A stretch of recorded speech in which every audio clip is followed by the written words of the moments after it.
first take a look at the leaderboard. No one under 500. Fun fact, those 4 wins, my best bets are my only wins over the past month. But we are getting hot, I think, at the right time. Matt, as always, I pass it to you to kick things off. Where are you going for your best bet? I'm with Chattanooga.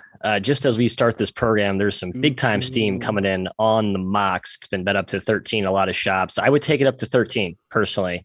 I think this matchup against the Citadel, who is downy soft up front, even with Hayden Brown as well as he's played, I just think the mocks are categorically bigger up front. There's a reason they dominated Citadel in both matchups this regular season. Just kind of a men versus the boys scenario in the front court, plus the situational angle where you have the Citadel coming off a big overtime win yesterday, quick turnaround, short legs. Duggar Balcom's talked about how he is worried about his team's depth, especially coming down the stretch. I think the mocks pop him today, and a motivated kind of reset for a team that looked like the dominant squad in this conference for most of the season. Yeah, I think you'll need a nuclear game from Hayden Brown to compete here. So don't hate that. I'd love the mocks to take down this tournament. Kai, where are you going? I'm going VCU +2.5, +2. They've won 8 straight. They're 5-2 against the spread their last 7, and a win here at SLU likely solidifies an at-large bid. Obviously huge for this program. The pressure that VCU can enact on SLU is huge. I think that bothers them in the backcourt. Their interior should shut down SLU in the paint. SLU needs to attack the paint. Not a great jump shooting team, or rather, they don't really prefer to shoot jumpers. They like to attack the rim. They're going against the 4th best team in the country today against VCU. As long as VCU can keep SLU off the glass, I think they'll be fine in this game. Keep it with them +2, or even win outright and make that field of 68. Yeah, Collins, who I think is second in the nation in assist rate, he's been bothered by pressure this year. If you look at his turnover rate and against pressure teams, that could be problematic today and end up being the difference. Jim, go to you. But before I do you prefer either one of those best bets? I love them both, honestly. VCU, I was very big on. I think they're just rolling right now, still undervalued in the market with Baldwin in the lineup. And he's certainly a guy that can pressure Collins. And then Matt's, the market's all over Chattanooga, but I'm with him too. Citadel just can't really stand up in that matchup. But I am going with Monmouth -2 on the road at Ryder.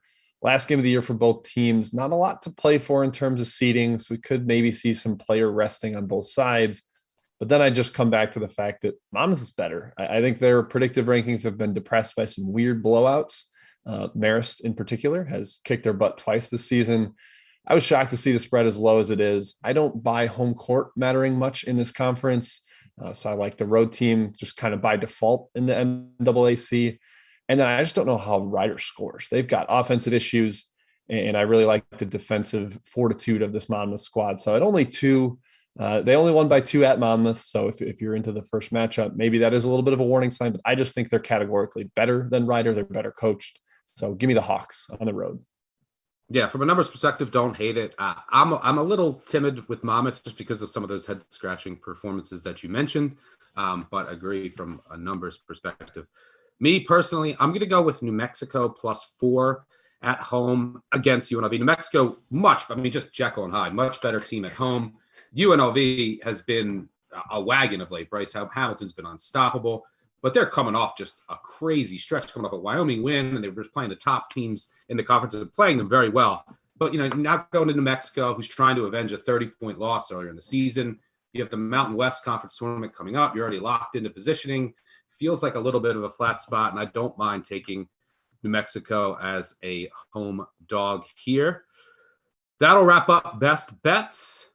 Let's move on to Spot Up, where we'll talk about our favorite spots on the board. Matt, as always, I'll dish it to you first. Yeah, a lot of parallels with my Spot Up pick here to my Chattanooga best bet. I'm taking the Dons, San Francisco. They're laying 2. You can actually catch -1 at a few shops currently. Playing BYU, coming off a demolition of LMU. That team's in complete disarray. So look nothing into that victory against the Lions yesterday. The one thing going for BYU in this matchup is that they did have an opportunity to rest some of their key guys. If you look at the minute distribution, guys like Alex Barcelo, other key starters, didn't play a heavy workload. Still, I think a team that lacks depth, especially up front in that back-to-back spot, will be up against it today against a Don's front line that dominated the most recent matchup in Provo. I think you see a repeat of that today. and just the mentality in the San Francisco team, talking to their assistants behind the scenes, they know if they win this game, they're in the driver's seat for an at-large berth. So I think they're going to put all their chips in for this game. They get a win. They likely punch their ticket. So take Don's -2. Just avoid a late patent in San Francisco. Maybe a first half bet to cut that to hedge that risk. Yeah, wouldn't hate that either. Kai, how about you? I'm going Loyola Chicago -4 in the Missouri Valley tournament. If they lose, they're likely out of the NCAA tournament. And this is a chance for them to avenge their latest loss to UNI, which was in overtime, which cost them the 1 seed in the Valley, cost them the conference championship. They were up 9 in the second half that game. And the first game between these two, they won by 27. So I think they have this matchup. I think they have UNI's number here. They also have a fully healthy Marquise Kennedy back in the fold. He came back yesterday against Bradley. That was huge. They looked extremely comfortable against the Braves, firing on all cylinders. I think they take this conference tournament by storm. Loyola -4. Yeah, I was on Bradley yesterday. I was extremely impressed with Loyola. Just came out from the jump and were all over the Bradley backcourt and were dominant from the start. Jim, how about you? Spot up? Mine is less a schedule spot and more a team fade spot. That is UMass with a lame duck coaching situation. Matt McCall has already been let go. So I'm going with George Mason, to be clear. George Mason -8 hosting UMass. I think there's going to be some quit factor in this UMass team on the road. They are a poor defensive squad already. And just the fact that maybe they're not going to worry too much about this one. With George Mason, I think Kim English, while maybe not my favorite X and O's coach, is a master motivator. I don't think they're going to have the same kind of let off the gas in the final regular season game. And then from a matchup perspective, I think Joshua Duro could go for like 30 and 15 in the paint. The UMass has no paint defense whatsoever. So as long as George Mason feeds him against a UMass team, like I said, the coaching situation is really bizarre. I like laying 8 at home with the Patriots here. I think you could have removed paint from that statement. UMass has no defense whatsoever. Their defense is embarrassing to watch.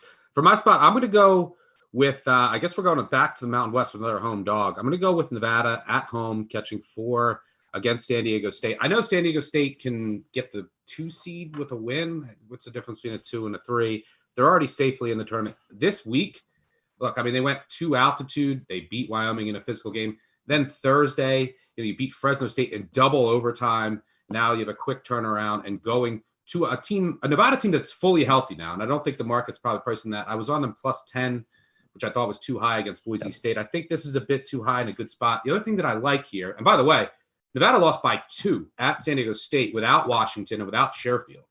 They're both obviously back in the mix now. And the other thing that I like here, quick turnaround, just a brutal week. And San Diego State hasn't been great in these spots. And I think a lot of that is big coaching mismatch here. Lack of prep time, right? Not as much prep. You have the Mountain West Conference tournament coming up as well. So I think Nevada can win this game, but I'll certainly take the points at home. All right, let's move on to our next segment. Hope the producer is ready to fire up the wheel.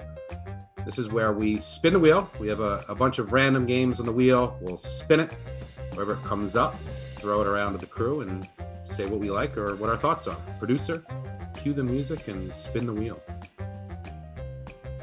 All right, Matt, you are going to start off with Northeastern and William and Mary in the Colonial. Northeastern, one of the most disappointing teams in mid-major. Yeah. What are your thoughts here? Again, don't like this has been steamed up to -7, but I still think it's a good bet here. Back in the Huskies, Bill Cohen, 8-5-1 against the number in his last 6 seasons in the the Colonial Conference tournament. Just an awesome postseason coach. It's been a season from hell. Just, I mean, the fact that you're looking at a team that won 4 games effectively all year. Well, sorry, 2 games in conference, like 4 real games. Just looking at their opponents. Laying 7 is not exactly a very appetizing type of number, but I think they get a week off after a brutal finish to the end of the regular season to prepare for a William & Mary team. They beat 62-28 in mid-February. It was a complete, we're in a different class than you, and I think you see a repeat of that today. Don't like that the spread's opening effectively what it did at home. So the odds makers have made a pretty seismic adjustment, but I think it's justified. So again, Northeastern -7, nothing higher though for my wheel bet. All right, producer, let's give it a spin for Kai. And just to repeat what Matt said, 28 points in the game. All right, we are going to the Big South, which is the new horizon, the most, the craziest tour. I mean, this game's probably going to go to overtime. That's what you can assume, or go down to the wire. Longwood, South, USC Upstate catching 7 here. Are you riding with like Big South craziness, Kyle? I am. It's why I like the dog. The Big South is drunk right now. I mean, we've had 4 overtime games, had a buzzer beater. We had a 1-point game. Almost every single game has been nuts. It's been awesome to watch. We got day ball. I think Upstate can stand up to Longwood. Their athletes, their length. I was very impressed watching them against Charleston Southern yesterday. And Longwood got scared.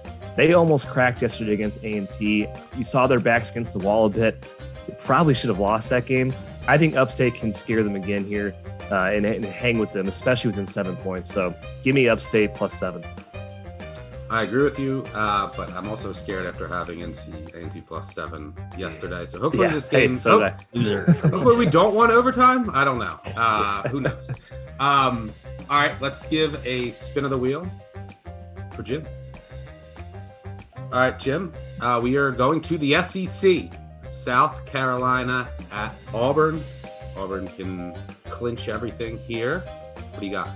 Yep, I think that's part of the handicap. I'm going to lay it with Auburn here. The fact that they can clinch the outright SEC title, they beat South Carolina. No one can catch them, and they have been awesome at home this year. 12-2-1 against the spread. I think they've had some weak efforts on the road recently, and they're looking to get right against the South Carolina team that cannot keep them off the offensive glass. South Carolina can't really shoot over the top, which you need to beat Auburn to score effectively. I think there's a couple great matchup angles. I like the back home with the Auburn Arena crowd. I think this is going to be a big, big blowout for the Tigers as they make a statement and capture that outright SEC title game. So laying 14.5 with Auburn there. All right, one last spin for myself. And by the way, if Bruce Pearl's listening, Auburn, you got to practice your final possessions. Man, I've never seen a team not execute as well as Auburn has this year. All right, Seton Hall, Creighton for me. This game, I think, is right around a pick. I would go with, and I'm most likely going to bet Seton Hall. I know that Creighton just beat UConn at home, but I think the loss of Nebhard is just massive. Seton Hall dominated them earlier this season without Nebhard. And look, Bryce Aiken, that loss was big for a while. And you saw Seton Hall struggle, but they've kind of retooled, changed some things and have figured it out. And they're kind of headed in the right direction. So I like Seton Hall to get it done on the road. I think that Nebhard loss is just massive for Creighton. Yeah, I think that UConn game almost made it look like, oh, it's not going to be that big a deal without him. But its second game without him, I think it really catches up. Yeah, agree. Yep. All right, let's move on. Time to get your thoughts. And it's our Twitter poll of the day. We obviously had to make this around Duke, Carolina. And we kind of spun a little different. One of they asked about the margin of victory for Duke, Carolina. By the way, the biggest margin for Duke in the Coach K era came back in 2002, I think it was 29 points they won by. The second was earlier this year. They won by 20. Today, Duke is laying, right around 12 points.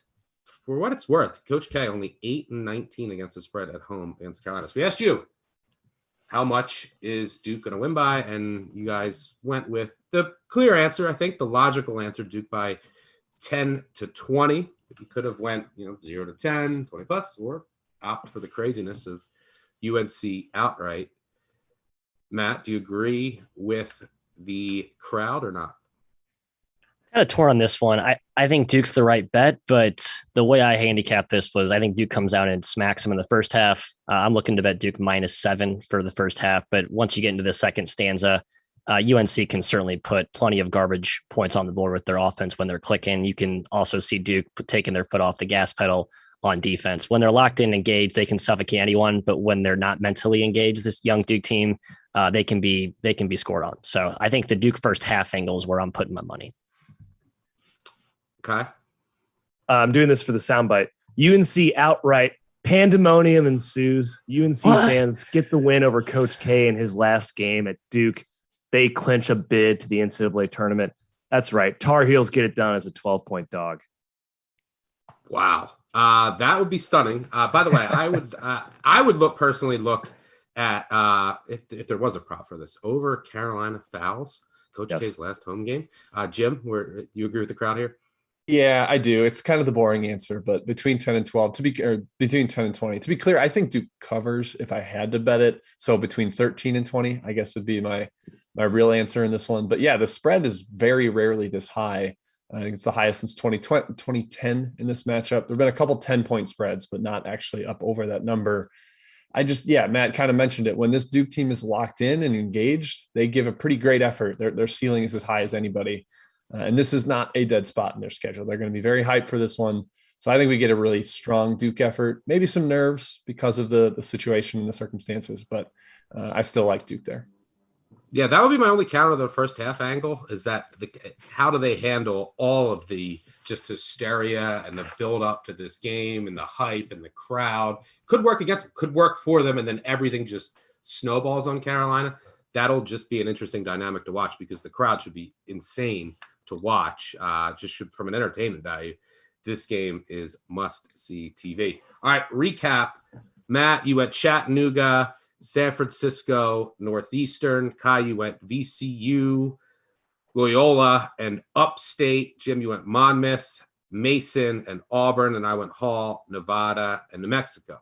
We do have one final order of business. That's at the Horn. One final bet. That's our last bet. Just give a bet and a sentence of why you like it. Matt, kick it to you. Louisiana Lafayette, rage on, you raging Cajuns. Just don't blow this lead again. That's all I'll ask. Thank you. Yeah, we're leading that way. Also hope that they don't turn it over 17 trillion times. That's a given. That's a given. It's part of the handicap. Yeah. Kai. Siena plus 2.5. Too much home being given for Canisius. I think Siena wins outright. Jim. Going with Kansas. They can clinch a share of the Big 12 title at home against Texas. A couple weak efforts against TCU, but I think on the final day at Fog Allen, they get a big effort there. By the way, I think Kansas has won 38 straight senior days. Something that's insane. Wow. Jim, you mentioned a couple weak efforts against TCU. TCU is super impressive, especially on that comeback after beating Kansas and at home, and then they got down and then came back. How scary is TCU, do you think? And I mean, just their offensive rebounding prowess alone, I just don't think that if you're in the tournament, you want to see this team. Yeah, I mean, they had every reason to roll over in that second game at Fog. It's like, all right, we just won 2 straight games, big ones, locked us into the tournament. Now we go on the road, whatever. But nope, they kept coming. They've got a lot of athleticism up and down the lineup. And the fact that Miles has kind of emerged into a star and your boy Lumpkin is getting all over the offensive glass. I love that TCU team. I'm very curious to see who they get matched up with in the NCAA tournament. Yeah, and it's not a team that relies on the three, right? And you're playing in a really tough league that kind of takes away everything in the middle. Like, I think getting out of that league, and they've impressed of late. Even in that game against Kansas, Miles in enormous foul trouble throughout, and they still fought to the bitter end. So I was really impressed. The final bet that I'll give out at the Horn, I'll give out UCLA, USC under. I think that this is a good matchup for both defenses. You won't see a lot of threes, see a lot of mid-range for both teams. Both teams can defend at the rim. They both live on the offensive glass, but I think both teams can compete on the defensive glass. They don't turn it over. You're not going to see a ton of transition opportunities. I think both defenses can be locked in. There's a lot of chirping going back and forth. Enfield's 5-0 against Cronin. I think the UCLA defense locks USC down here, eventually pulls away, but I like the under 136. That will do it for us. Thank you for tuning in. We, of course, will be back same time next Saturday morning.